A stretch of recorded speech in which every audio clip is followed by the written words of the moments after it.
Hello friends, मैं शैलेश कुमार विद्यालय के यूट्यूब चैनल पर आप सभी छात्रों का स्वागत करते हैं। और मैं आप लोगों को आज समाजशास्त्र विषय क्लास 12 के लिए लेके आया हूं। और समाजशास्त्र विषय के आज पाठ्यक्रम को बताने जा रहा हूं। जैसा कि आप सभी लोगों को मालूम है कि हम लोग कोरोना महामारी से गुजर रहे हैं। सरकार ने इस महामारी में सभी सिलेबस को जो है 70% कर दिया है, 30% सिलेबस को काट दिया है। तो हम समाजशास्त्र जो क्लास 12 के लिए है, वो जो 70% सिलेबस को यहाँ दिया गया है, उस सिलेबस को मैं आपके सामने रख रहा हूँ सीरियल वाइज में कि कौन कौन से चैप्टर आने हैं, कौन कौन से चैप्टर काट दिए गए हैं, कितने यूनिट्स आपको पढ़ने हैं, कितने यूनिट्स आपको नहीं पढ़ने हैं। लेकिन जो नहीं पढ़ने हैं फिर भी हम उसको थोड़ा सा हिंट आपको देंगे, उसके बारे में ज़रूर बताएंगे। ऐसा नहीं है कि जो छूट गया है तो उसके बारे में हम जानेंगे ही नहीं, उसके बारे में हम बताएंगे ज़रूर। भले ही वो एग्ज़ाम में उसके क्वेश्चन ना आए, आगे ज़रूर कहीं ना कहीं काम आएंगे। तो आज हम आपके बीच जो है समाजशास्त्र जो क्लास 12 के लिए है, वो उसका सिलेबस आपके सामने रखने जा रहे हैं, जो इस प्रकार है। सभी लोग इधर ध्यान देंगे। सर पुश करिए। हाँ, तो बच्चों ये सिलेबस आपके सामने है। जैसा कि सोशियोलॉजी में यानी समाजशास्त्र में जो है आपके दो खंड है, खंड का और खंड खा। तो खंड का में जो है भारतीय समाज है और इसके 6 यूनिट को जो है रखा गया है।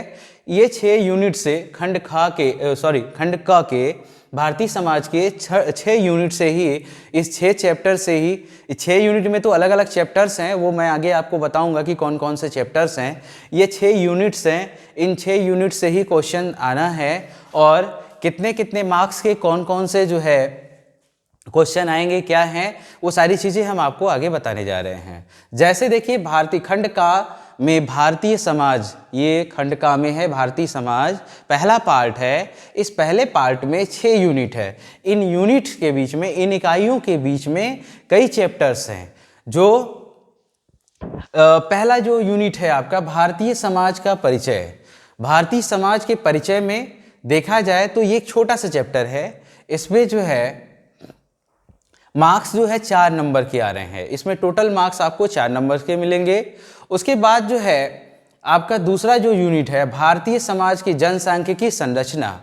इस जो दूसरा यूनिट है, इसमें और भी कई चैप्टर्स हैं, कई हेडिंग्स हैं। उनमें से देखा जाए ये भी कई चैप्टर्स, इस यूनिट में कई चैप्टर्स है, कई हेडिंग्स है, कई पॉइंट्स है जिसको हमें पढ़ना है आगे।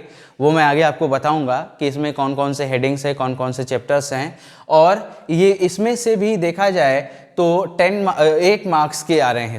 इसमें से भी 8 नंबर आपको आ रहे हैं, जिसमें दो देखा जाए तो लॉन्ग क्वेश्चन भी हो सकते हैं, बाकी शॉर्ट क्वेश्चन से भी ले सकते हैं। तो ये भी एक बड़ा चैप्टर है। सभी देखा जाए तो सभी यूनिट्स बड़े बड़े हेडिंग्स वाले, बड़े बड़े चैप्टर्स वाले हैं, जिसको हमें अच्छे तरीके से पढ़ना है। एक एक हेडिंग्स, एक एक पॉइंट्स आपको मैं क्लियर करूंगा, अच्छी तरीके से समझाऊंगा, ताकि इसमें से कोई भी क्वेश्चंस बाहर से ना आए। जितना मैं बताऊं उसी में से आए। तीसरा यूनिट है, देखिए तीसरा यूनिट है सामाजिक संस्थाएं, निरंतरता और परिवर्तन। ये भी, इनमें से भी 10 मार्क्स के क्वेश्चन आने हैं, जिसमें से 2 लॉन्ग्स के हो सकते हैं, बाकी शॉर्ट्स के हो सकते हैं। तो वो अलग अलग हैं, वो मैं आगे आपको बताऊंगा। चौथा जो यूनिट है वो सामाजिक असमानता और बहिष्कार का ढांचा। ये भी 10 नंबर का है। इस यूनिट से भी 10 नंबर के क्वेश्चंस आएंगे। वो कैसे कैसे आएंगे वो हम आपको आगे क्लियर करेंगे, हेडिंग वाइज और चैप्टर वाइज उसमें क्लियर करेंगे, क्योंकि एक यूनिट में कई चैप्टर्स हैं। अगला है आपका जो है फिफ्थ यूनिट है। फिफ्थ यूनिट में आपका जो फिफ्थ यूनिट है वो सांस्कृतिक विभिन्नताओं की चुनौती। इसमें से भी जो है 10 मार्क्स के जो है क्वेश्चन आएंगे। वो आगे मैं जब यूनिट को क्लियर करूंगा, जिसमें अलग अलग चैप्टर्स हैं, तो जब हम अलग अलग चैप्टर्स को पढ़ाएंगे, उसमें अलग अलग क्वेश्चन कितने मार्क्स के हैं, वो सारी चीज़ें हम तब बताएंगे। अभी हम सिलेबस को समझ रहे हैं। और अगला है छठा यूनिट, परियोजना कार्य के लिए सुझाव। इसमें से कुल मिलाकर के 8 मार्क्स के आने हैं। टोटल देखा जाए तो सारे यूनिट्स से अलग अलग जो है मार्क्स हैं, और ऐसा नहीं है कि एक यूनिट आपने ये देखा तो ये चैप्टर का नाम है, इसी में से सब आ जाना है। ये एक छोटा सा यूनिट है, बट अदर जो चैप्टर्स हैं, जो अन्य चैप्टर्स हैं, इन सभी चैप्टर्स से देखा जाए, जैसे सेकेंड, थर्ड, ये सभी यूनिट से बहुत लंबे लंबे चैप्टर्स हैं। तभी आप ये देख पा रहे हैं यहाँ पे कि ये यहाँ से 8 मार्क्स का है, ये यूनिट 10 मार्क्स का है। सो देखा जाए तो केवल 6 यूनिट है। यूनिट में भी अलग अलग चैप्टर्स हैं, अलग अलग हेडिंग्स हैं, अलग अलग पॉइंट्स हैं, उनमें से क्वेश्चंस आपके बनेंगे। आपको चिंता करने की जरूरत नहीं है। जब हम आपको ये सिलेबस अभी सिलेबस बता रहे हैं, जब हम आपको चैप्टर वाइज क्लियर कराएंगे, एक एक पॉइंट जब हम आपको बताएंगे, तो इनमें से क्वेश्चन बाहर से नहीं आने हैं, जो हम बताएंगे वही आना है। इसमें से खास करके कोई भी पॉइंट ऐसा ना छूटे कि जिससे आपको जो है प्रॉब्लम हो। आइए देखिए, ये सभी यूनिट्स के मार्क्स देखिए, टोटल मिलाकर के देखा गया तो यहाँ पे 50 मार्क्स जो है आ जा रहे हैं। देखिए ये 4 मार्क्स यहाँ से आ रहे हैं, 4 नंबर के यहाँ हैं, 8 नंबर के यहाँ हैं, 10 नंबर से यहाँ, 10 नंबर यहाँ से, 10 नंबर यहाँ से, 8 नंबर यहाँ से। टोटल देखा जाए तो 50 नंबर के जो है ये पेपर आ रहा है। ये पहला पेपर समाज शास्त्र का जो खंड का है, ये जो सिलेबस का पहला पार्ट है खंड का, भारतीय समाज का, ये यहीं से जो है, यहीं से पूरा जो है 50 नंबर के क्वेश्चन आने हैं। अब हम आपको जो है, ये पहला पार्ट था, अब हम आपको दूसरा पार्ट बताने जा रहे हैं। ये दूसरा पार्ट, ठीक। हाँ तो बच्चों, हमने आपको जो है पहला पार्ट बताया था, समाजशास्त्र के सिलेबस को मैं बता रहा हूँ आपको। पहला पार्ट जैसा कि बताया था कि उसमें भारत एक परिचय के बारे में, वो पहला पार्ट था। अब दूसरा देखिएगा, खंड खा, जो दूसरा पार्ट है खंड खा समाजशास्त्र का, इसमें वो है भारत में परिवर्तन और विकास, ठीक है। ये दूसरा पार्ट है। और दूसरे पार्ट में देखिए, इसके भी कई यूनिट्स हैं, इसमें भी लगभग जो है 5 यूनिट है। इसमें टोटल जो है 5 यूनिट हैं, 5 यूनिट है, जिसमें देखिएगा 5 यूनिट में पहला यूनिट इसमें आता है। हालांकि उसमें तो 7, 8, 9 करके दिया हुआ, उसमें अलग अलग चैप्टर्स हैं। हम आपको मेन यूनिट बता रहे हैं। इसके अंदर जो भी चैप्टर्स है, हेडिंग्स है, उनमें से जो क्वेश्चंस आने हैं वो हम आपको, जब हम एक एक चैप्टर पढ़ाएंगे तो उसमें हम आपको क्लियर करेंगे। आइए देखते हैं, जैसे दिया हुआ है भारत में परिवर्तन और विकास, ये खंड खा है समाजशास्त्र का दूसरा पेपर, जो इसमें अलग अलग यूनिट है। देखिएगा, पहला यूनिट है सांस्कृतिक परिवर्तन, जिसमें से 10 नंबर के क्वेश्चन आने हैं, ठीक है। इसमें से 10 नंबर के क्वेश्चन आने हैं। इसके भी शॉर्ट क्वेश्चन, लॉन्ग क्वेश्चन, है ना, लघु उत्तरीय प्रश्न, ये सारी चीज़ें इसमें 3 तरीके के प्रश्न हैं, इसमें से आने हैं। और दूसरा देखिए, इसमें दिया है भारतीय लोकतंत्र की कहानी, जो हमारे देश में लोकतंत्र है, कैसा लोकतंत्र है, लोकतंत्र क्या होता है, वो उसके बारे में पूरी कहानी, और उसको लेकर के कई हेडिंग्स हैं, कई सारे चैप्टर्स हैं। उसको हम अच्छे से जो है एक एक चैप्टर करके हम लोग पढ़ेंगे, जिसमें से कि 7 नंबर के प्रश्न आने हैं। तीसरा जो यूनिट है वो है आपका ग्रामीण समाज में परिवर्तन और विकास। तीसरा जो इसमें से, भाई समाजशास्त्र हमारा विषय ही ऐसा है कि हम समाज के बारे में जानेंगे, समाज के बारे में पढ़ेंगे, क्या है समाज। और इसमें बात ही यही होती है कि हम तो अपने आप को जानते हैं कि हाँ बहुत बढ़िया है, बहुत बढ़िया है, लेकिन इसमें ये जानना होता है कि हम समाज के नज़र में क्या हैं, समाज हमको किस नज़र से देखता है, असल वैल्यू हमारी समाज में क्या है, ये समाज से पता चलता है। तो इन्हीं सब को जो है हम डिटेल से पढ़ेंगे अभी चैप्टर वाइज। तो ये उसी तरीके से एक ग्रामीण समाज के बारे में, उसमें क्या परिवर्तन, ये समाजशास्त्र में ये बताया गया। ये तीसरा यूनिट है, ग्रामीण समाज में परिवर्तन और विकास, जिसमें से ये कई चैप्टर्स हैं, इसमें से भी 11 नंबर के प्रश्न आने हैं, ठीक है। अब है चौथा यूनिट जो है औद्योगिक समाज में परिवर्तन और विकास, ठीक है। ये जो औद्योगिक मतलब ये समझ लीजिए इंडस्ट्रियल, यानी कि फैक्ट्री वगैरह, या फिर जो भी बिजनेस व्यापार, और उसमें का समाज, उसमें क्या परिवर्तन है, ये समाजशास्त्र में हम लोग पढ़ेंगे कि उस समाज में क्या परिवर्तन हो रहा है, उसका क्या विकास हुआ है, इन सब के बारे में हम लोग जानेंगे। और इसमें भी, इस यूनिट में भी ढेर सारे चैप्टर्स हैं, और अलग अलग चैप्टर्स हैं, चैप्टर्स को हम लोग जो है पढ़ेंगे, क्योंकि इसमें से भी 10 नंबर के प्रश्न आने हैं। ठीक है, अति लघु उत्तरीय, लघु उत्तरीय, विस्तृत प्रश्न, तो कुल मिलाकर के इसमें से 6 और 4 अलग अलग हैं, जिसमें से कुल मिलाकर के 10 नंबर के प्रश्न इसमें से आने हैं। उसके बाद है सबसे लास्ट में आता है आपका सामाजिक आंदोलन। ठीक है, सामाजिक आंदोलन ये भी समाजशास्त्र का जो है लास्ट यूनिट है, और इसमें से भी 12 नंबर के प्रश्न आ रहे हैं। तो देखा जाए तो कुल मिलाकर के ओवरऑल इसमें से भी 50 मार्क्स के, खंड खा के भी 50 नंबर के जो है इसमें से प्रश्न आने हैं। इन सारे यूनिट्स से जो है देखा जाए, सारे इकाइयों से 50 नंबर के प्रश्न आने हैं, जो हमको डिटेल में यानी विस्तृत रूप से हमको अलग अलग जो है यूनिट का अलग अलग चैप्टर्स हमको पढ़ना है। और जैसे अब हम दोनों यूनिट को मिलाएं, दोनों पार्ट्स को मिलाएं, तो टोटल ओवरऑल 100 नंबर के जो है प्रश्न हैं। ठीक है, बाकी इसमें से देखा जाए तो काफ़ी चैप्टर्स काट दिए गए हैं, 30% में काफ़ी चैप्टर्स कट गए हैं। कट जाने की वजह से आपका इस बार का सिलेबस जो है काफ़ी इजी हो गया है, बहुत ज़्यादा टफ नहीं है। बस हमको थोड़ा थोड़ा जो है अच्छे से समझना है, अच्छे से पढ़ना है, तभी जाकर के हम लोग अच्छा नंबर पा पाएंगे। जैसे दिया है पहला, इसमें का जो पहला यूनिट दिया हुआ है सांस्कृतिक परिवर्तन, तो जैसा कि हम लोग जानते हैं कि समाजशास्त्र में जो है समाज में, हमारे भारतीय समाज की स्थिति में ये था कि पहले उपनिवेशवाद था।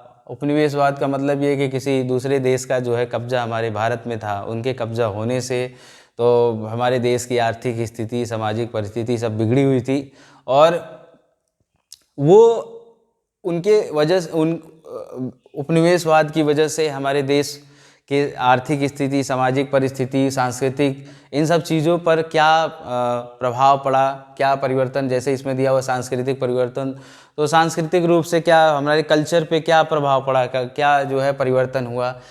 और उसी तरीके से भारतीय लोकतंत्र की कहानी। अब ये लोकतंत्र, भारत में हमारा लोकतंत्र है, जाहिर सी बात है कि जनता द्वारा नेता चुना जाता है, हम स्वतंत्र हैं, हमको स्वतंत्रता का अधिकार है, और भी कई जनमत संग्रह जिस तरीके से। तो लोकतंत्र यानी कि नेता कैसे चुने जाते हैं, जनता द्वारा कैसे चुने जाते हैं, क्या है इस लोकतंत्र में जो है पूरा जो है आपको अलग अलग चैप्टर वाइज जो है सारी चीज़ें समझाई गई हैं। इसमें से केवल 7 नंबर के प्रश्न आने, बहुत ईजी है। अगर आप हमारे साथ जो है चैप्टर वाइज जब पढ़ते चलेंगे तो आपको सारी चीज़ें ईजी लगने लगेंगी। तो कुल मिलाकर के ओवरऑल देखा जाए, अब उसी तरीके से देखिए तीसरा यूनिट दिया हुआ है ग्रामीण समाज में परिवर्तन और विकास। तो अब इस समाजशास्त्र में ये ग्रामीण समाज से क्या मतलब है, ग्रामीण समाज के बारे में हम लोग जानेंगे। अच्छा, समाजशास्त्र के पढ़ लेने से देखा जाए तो क्या परिवर्तन है, अगर हम सभी लोग युवा पीढ़ी के लोग, या फिर युवा पीढ़ी के लोग जब गांव में जाते हैं, पढ़े लिखे होकर के जब जाते हैं, तो क्या समाज में क्या प्रभाव पड़ता है, अच्छा प्रभाव पड़ता है, बुरा प्रभाव पड़ता है, क्या परिवर्तन होता है उस समाज में। तो इस तरीके से हम एक एक पॉइंट को देखेंगे, समाज का क्या भी, ग्रामीण समाज का कितना विकास होता है। अब वर्तमान समय में तो भाई विकास हो ही गया है, परिवर्तन हो ही गया है, कुछ ना कुछ तो प्रभाव पड़ा ही है आधुनिकीकरण का।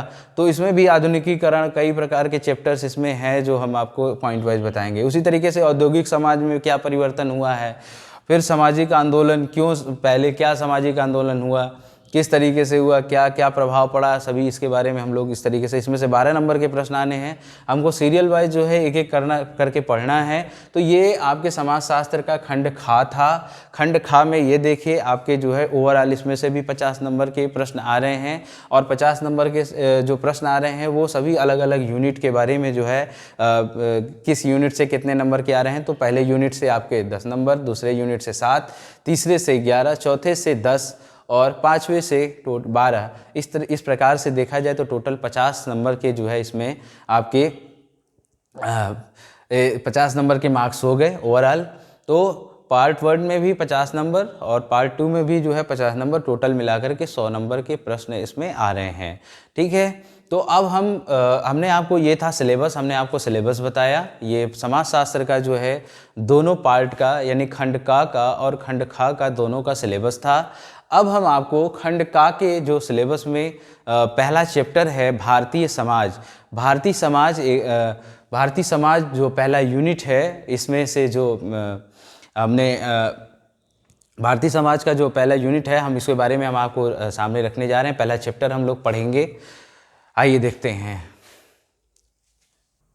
हम आगे बढ़ने से पहले हम ये जानेंगे, सिलेबस तो मैंने आपको बता दिया, सिलेबस क्या कंप्लीट हो गया, दोनों सिलेबस मैंने आपको बता दिया, पार्ट 1 पार्ट 2 यानी खंड का और खंड खा दोनों, भारतीय समाज और दूसरा जो है भारत में जो परिवर्तन विकास है, उनमें से कितने यूनिट्स है, कितने मार्क्स के सारे क्वेश्चन आने, वो सारी चीज़ों को हमने आपके सामने रखा।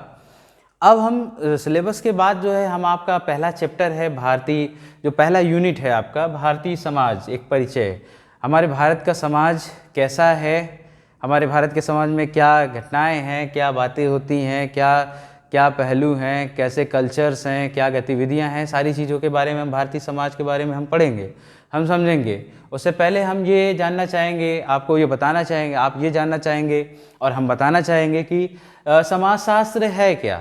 हम समाजशास्त्र के बारे में आप 11th में पढ़ चुके होंगे, आप 12th के लिए अगर आएँ तो आप 11th में पढ़ चुके हैं, लेकिन फिर भी हम जो है ये आपको बताएंगे कि समाजशास्त्र है क्या। तो आइए देखते हैं, रूसो और प्लेटो, खास करके प्लेटो के अनुसार जो है, प्लेटो ने कई बातें कही है, जैसे दिया हुआ है कि ये जो समाजशास्त्र है वो समाज के विभिन्न पहलुओं के क्रमबद्ध का अध्ययन है, ये समाजशास्त्र है। जाहिर सी बात है। दूसरा, इसमें ये बात कही गई है कि मानव समाज का अध्ययन ही जो है समाजशास्त्र होता है।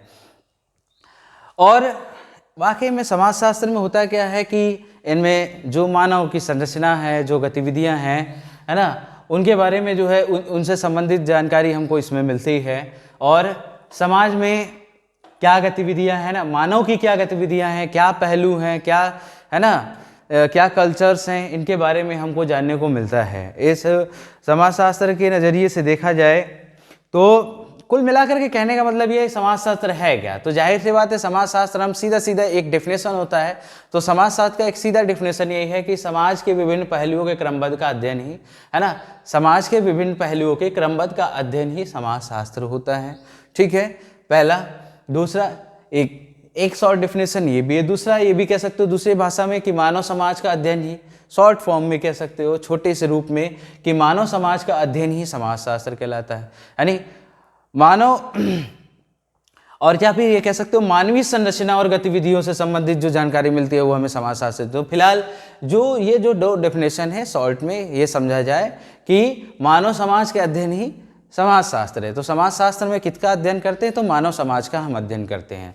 ठीक है, समाज में मानव की भूमिका क्या है, कुल मिलाकर के। अब हम ये देखें समाज के बारे में, समाजशास्त्र एक ऐसा विषय है कि जिसके बारे में हर छात्र, चूँकि एक सामाजिक विज्ञान का जो है, ये जो समाजशास्त्र है एक सामाजिक विज्ञान का एक शाखा है, और आप लोग 10th क्लास में भी पढ़े होंगे तो उतना विस्तृत रूप से नहीं पढ़े होंगे, उसमें तो इतिहास, उसमें सारी चीज़ें आ जाती हैं, सामाजिक विज्ञान में हिस्ट्री, ज्योग्राफी, है ना, सिविक्स वगैरह सारी चीज़ें आ जाती हैं। लेकिन यहाँ पर एक समाजशास्त्र एक अलग हिस्सा है, जिसे हम इसमें जो है हमें समाज के बारे में पढ़ना है, और समाज में मानव की क्या भूमिका है, उसकी क्या गतिविधियाँ हैं, क्या पहलू हैं, है ना, फिर समाज के कल्चर्स, उसके रूल्स रेगुलेशन, फिर उस समाज में बुराइयां अच्छाइयां, तो ये सभी चीज़ें हम समाजशास्त्र में पढ़ेंगे। और ख़ास करके जो है समाजशास्त्र में मानव समाज का अध्ययन ही किया जाता है, और एक देखा जाए तो ये समाजशास्त्र जो है सामाजिक विज्ञान का एक शाखा है। ठीक है, और इसमें सबसे पहले जो चैप्टर है आपका भारतीय समाज। तो हमारा भारत का समाज कैसा है, हालांकि देखा जाए तो बहुत अच्छा है। अब आज का समय जो है बहुत अच्छा हो गया है, लेकिन अच्छाइयाँ भी हैं, बुराइयाँ भी हैं, तो इसके भी कई नज़रिया हैं। जैसे देखा जाए तो हम लोग देखा जाए आज आप 12th क्लास में हैं तो आप 17 साल के लगभग आप 17 साल के हैं, तो आप अपने आप को बेस्ट मानते हैं, हम बहुत अच्छे हैं, बहुत अच्छे हैं। लेकिन समाज के नज़र में कैसे हैं, हमें ये जानना है कि समाज के नज़र में कैसे हैं। तो समाजशास्त्र के अंतर्गत हमें ये देखने को मिलता है, हम समाज के बारे में अध्ययन करते हैं इसमें, और इससे ये पता चलता है कि तो देखा जाए तो हमारा भारतीय समाज जो है कई समुदाय में, कई जाति में, कई धर्म में जो है बटा हुआ है। देखा जाए तो कई भाषा के आधार पर कई कम्युनिटी बनी हुई है। हमारे भारतीय समाज में कई कम्युनिटी बनी हुई है ना। कम्युनिटी का मतलब समुदाय, कोई हिंदू समुदाय, मुस्लिम समुदाय, सिख समुदाय, है ना, अलग अलग। तो ये धर्म के आधार पर जो है समुदाय बने हुए, कुछ भाषा के आधार पर समुदाय बने हुए, तो सबका अलग अलग जो है एक समाज है और हमें उन सभी समाज के बारे में जो है जानना है। और देखा जाए तो समाज जो है इसमें एक भारतीय समाज, तो भारतीय समाज अलग अलग उसमें जो है डिवाइड है। और अब हम जब है अगले जब उसमें मिलेंगे, अभी आज मेरा इंट्रो का क्लास था कि हम आपके सामने जो है ये सारे सिलेबस को मैं रखा, और अब जो नए सिरे से जब हम मिलेंगे तो इस चैप्टर के बारे में पढ़ेंगे। ये है भारतीय समाज। और क्या है भारतीय समाज, भारतीय समाज में क्या कितने समुदाय हैं, किस आधार पर समुदाय बटे हुए हैं, भाषाई आधार पर, जातिगत आधार पर, है ना, फिर धर्म के आधार पर, है ना।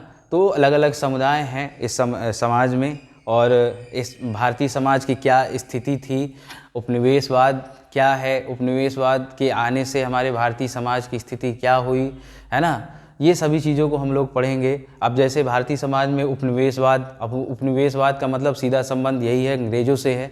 अंग्रेज़, पहले हम लोग का देश भाई सोने की चिड़िया कहा जाता था, हम लोग का कल्चर भी बहुत बढ़िया था, सारी चीज़ें बहुत अच्छी थी। पर जब ये अंग्रेज़ आ गए, यानी उपनिवेशवाद यानी अंग्रेज़ आ गए, तो अंग्रेज़ों के आने से हमारे देश की स्थिति जो है धीरे धीरे प्रशासनिक स्थिति गड़बड़ हो गई। जब पहले प्रशासन पूरा बेकार हुआ, जब उन्होंने अपने हाथ में ले लिया, जाहिर सी बात है कि अपने देश की स्थिति, आर्थिक स्थिति, सामाजिक स्थिति, सांस्कृतिक स्थिति, मतलब कुल मिलाकर सारी चीज़ें तो उनके कंट्रोल में हो गई। आज जब उनके कंट्रोल में हो गई तो जाहिर सी बात है कि अपने देश की स्थिति भी गंभीर, हमारे भारतीय समाज की स्थिति पूरी गड़बड़ हो गई।